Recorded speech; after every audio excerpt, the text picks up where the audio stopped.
gigabytes of RAM, another will be 8 gigabytes of RAM, but both will have 128 gigabytes of storage. So let's just cut the seal and have a look at this one. And I'm also curious about the weight. 7000 milliamp hour battery, and this is also supposed to do reverse charging, so acts like a, what do you say, power bank also. So let's see. So here we opened it up. So here looks like a SIM ejector tool or something like that. Yeah, SIM ejector tool, and some paperwork. So no case in the box, guys. I was expecting that. Some warranty card, quick start guide, and regional clock locking guide. That's it. So here is the device itself, and in this new color. Let's just open this up and have a look. And this looks like that shiny glass, guys. I'm just gonna remove it from this side. Let me peel it. Yeah, looks like that shiny glass or something like that, but guys, this is actually Glastic, a mixture of glass and plastic. So that's what it is. We have the quad camera set up. The main is a 64 megapixel with a Sony sensor this time, and front camera is supposed to be 32. And I have to say, they did something right. I thought it would be a brick and be total heavy, but the weight balance is nice. But anyways, let's look at the weight. I'm also curious. So 212 grams, not bad, I would say, because I've seen phones having even just 5000 milliamp hour battery weighing a lot more than 215 grams. So whatever they did a good thing. We'll come back to the device later, and it's a good thing that it's a Type-C charger, so Type-C to Type-C, and this is the 25 watt fast charger that is bundled in the box. And Samsung claims about you can charge this one fully in about 115 minutes with this 25 watt charger. I'm glad they gave the fast charger. So that's what we get in the box. So let's keep these things to the side, and let's look at this device itself. It's having a 6.7-inch screen, and it's supposed to be Super AMOLED Plus screen. And you might ask, what is this Plus? This Plus is especially used on this device. Samsung says it's basically thinner and lighter than regular Super AMOLED, so that's what it is. Anyways, here if we go, we do have a secondary noise cancellation microphone, so that's nice. And here we have the volume rocker, and this is the power button, come the fingerprint scanner on this one. Bottom will be your speaker, your Type-C port, 3.5mm headphone jack, and your SIM slot. Let's just open this up and see. I hope it has a triple slot. Yeah, so we do have a triple slot, so that's actually nice. But as I've told you, both models come with 128 gigabytes of storage. Back that quad camera setup. Anyways, and front is supposed to be 32. Let's just try to power this on. And guys, by the time it actually boots up and I set it up, here is a configuration overview. The Samsung Galaxy M51 is having a 6.7-inch Super AMOLED Plus screen. It's a Full HD Plus screen, and it's powered by the Snapdragon 730G. Comes in 6 or 8 gigabytes of RAM. Storage will be 128. It has a quad rear-facing camera. The main camera is a 64 megapixel Sony IMX682. Then we have a 12 megapixel, that's ultra wide. Then we have a 5 megapixel for depth and 5 megapixel for macro. Moving to the front facing camera, is a 32 megapixel, and it has that massive 7000 milliamp hour battery with 25 watt fast charger. So guys, I've set up the device, so let's have a closer look at the same now. And as you can see, it's having that 6.7-inch screen with that Infinity O punch hole that we say. And it's surprising to see that they have NFC on this one. So NFC is there, so that's actually a nice thing. And apart from that, it even has Dolby Atmos and other stuff. As you can see, music share is also there on this one, and always on is also there, and the fingerprint scanner is here. The power button and the fingerprint scanner is here. So let's see, I put it on standby, and if you just tap this, actually it unlocks. But you can even press this. As you can, once press, I close it. If I press it and leave it also, it unlocks. So it's like that. Always on, I feel you have to enable it in the display settings. As you can see here, I think so there might be an option to enable it somewhere over here. Let's go here. Let's search for always on. Always on. Yes, always on. It's tapped to show. So show always. If you do, then you will be able to hopefully see it. Yes, as you can see, always on is there. And again, as this is having that massive 7000 milliamp hour battery, they also say that you can use this like a power bank to charge other devices.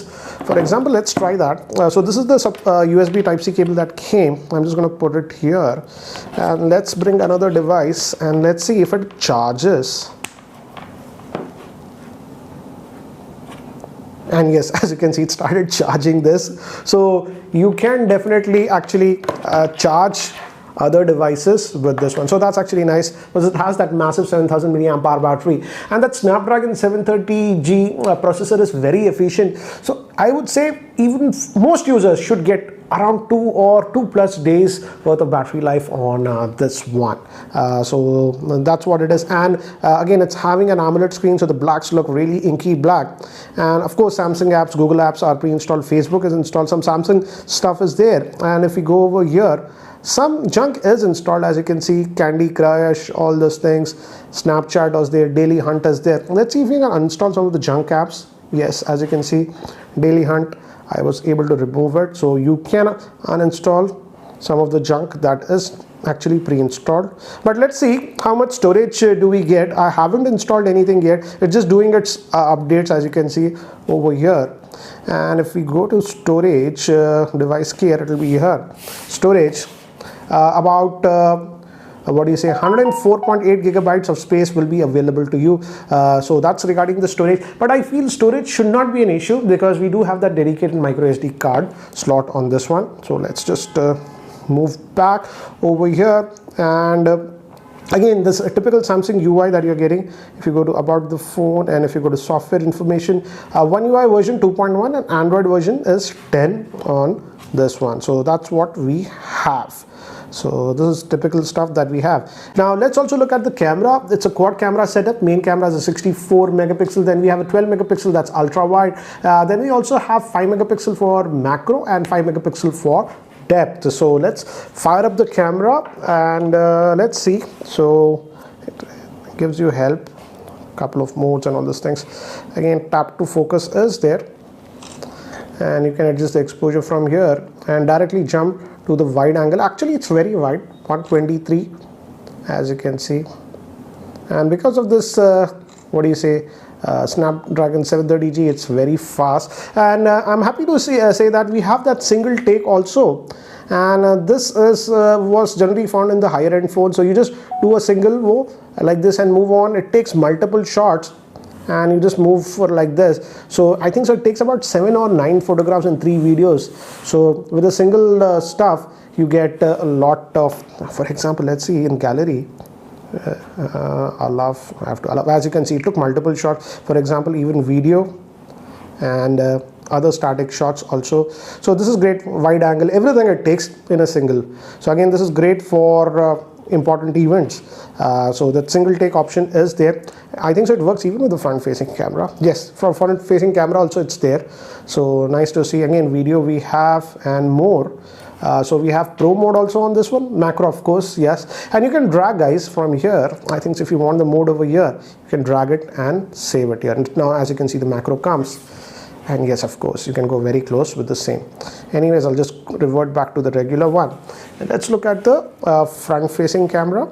So this is the default front facing camera, and it can go slightly wider also, so that's nice actually, as you can see. So we have that, and we also have the single take. So let me do one thing, let me actually take some sample shots with this one so that you have a better idea regarding the camera. So these were shot with the rear facing camera, that's the 64 megapixel shooter, and as you can see, the pictures come out really good. It adds a little bit of vibrancy, but as you can see, the pictures look actually really good, and even in the wide angle it's good. And I would say the camera produces some very good pictures, as you can see with the sample shot. This was the macro shot, again regular, macro, one more macro shot. And moving to human subjects also, if you noticed, the pictures have been produced very well, even in the regular portrait and even in the ultra wide mode. Now moving to the front facing camera, the 32 megapixel produced some very good results. By default there is some skin smoothing, so I would suggest you disable that. And here are some of the samples taken in artificial lighting in my office, and here also I would say definitely that 64 megapixel sensor is doing a good job. Recording this video with the front facing camera of the Samsung Galaxy M51, and guys, as you can see, I'm just walking around, so this should give you an idea how's the video recording with the front facing camera of this M51, and the audio is also being recorded via its internal microphone.